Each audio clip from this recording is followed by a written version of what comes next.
Hello guys, this is Tracy with Anarchyland and I am back. I've spent the last few days on the couch with a cold that nailed me a lot harder than I thought it was going to. But that's okay, because that's one time and that's it. So, let's get to what's been going on over the week. Russian Herald. Washington. The U.S. military is joining federal, state, and local officials on the front lines of the battle to protect the country's elections from foreign interference. BS. I say that because Russia did not interfere with our elections last year.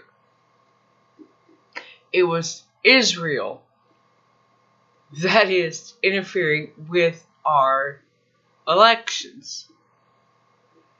They've been doing this ever since we got the computers. It's Israeli companies that own the computer systems that we use to vote with. They write the programs, all of it. Yeah, they need to rethink that one. And let's see. Oh yes, the Saudi oil thing.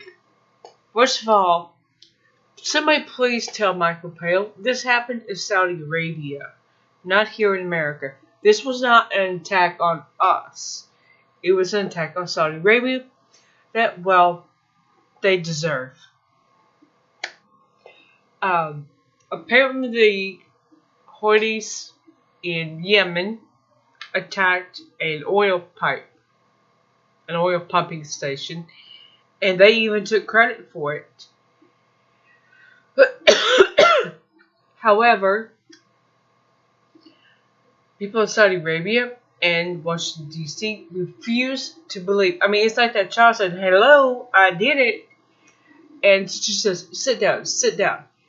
And they want Iran to be guilty.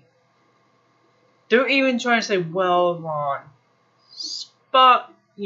sold them or gifted them the rocket launcher, whatever it was they used, so they're guilty." No. First of all, this is something Saudi Arabia started. They are solely responsible for this backlash. They have been targeting Yemen since 2015, have just absolutely terrorized their country, starving their people, and for what? Nobody really knows. Anyway, moving on. Here's something I came across, a little tidbit. Will Vladimir Putin declare capitalism dead too? I think he might be onto something. I mean, look at these J.P. Morgan bankers that just got busted for market precious metals manipulation. They're not going after the top people. They're just going after the mid-level people. Yeah, I mean, nothing wants to contribute to the politicians because, God forbid, they get in trouble. But when it's just low enough that they can say, okay, we're making an impact. No, they're not. No.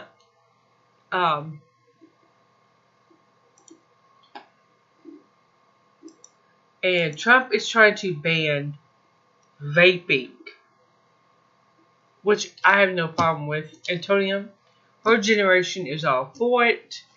This was the teens, when she was little, the teens started doing this. Well, now her group is in their teens and are like, this is stupid. I'm not doing this. So, there you go. one generation rejects what the first did. What can I say? Now,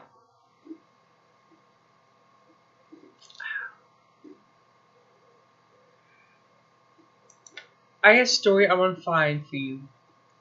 It's going to take me just a minute. Alright. I'm going to leave you the links to the articles I've gone over and to this next thing, the last thing.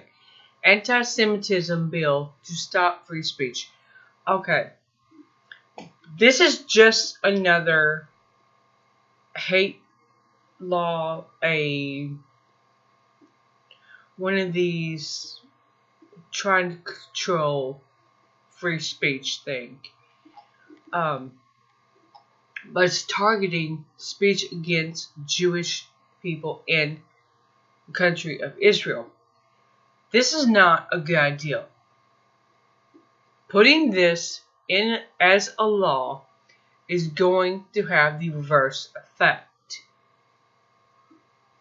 During the 1950s, especially in the South where I grew up, there was a desegregation. And that happened because the government came in and told schools, told the states, you can't separate kids anymore. Little black kids and little white kids have to go to school together. When they were told that they can't do this anymore, they can't segregate anymore, that made the people want to segregate even more.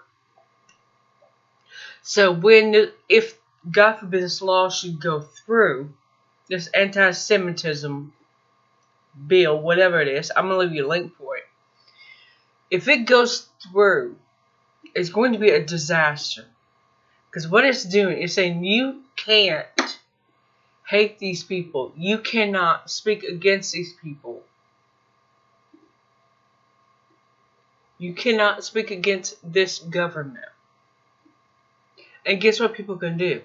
They're going to speak against it. They're going to target them. It's like putting a bullseye on them. It's going to have the reverse effect. Because as soon as you tell somebody, you can't do this, they're going to say, watch me. And then they're going to be doing exactly what they've been told they cannot do.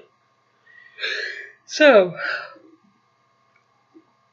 I'll leave you links to everything. I'm going to read the article on Putin a little bit closer. And there's another one I'm going to read about how protesters are being prosecuted in Moscow. I'm going to read that a little bit closer. Until later, I will see you on Sunday. Next week, we'll be back to the regular schedule. Be well, be safe.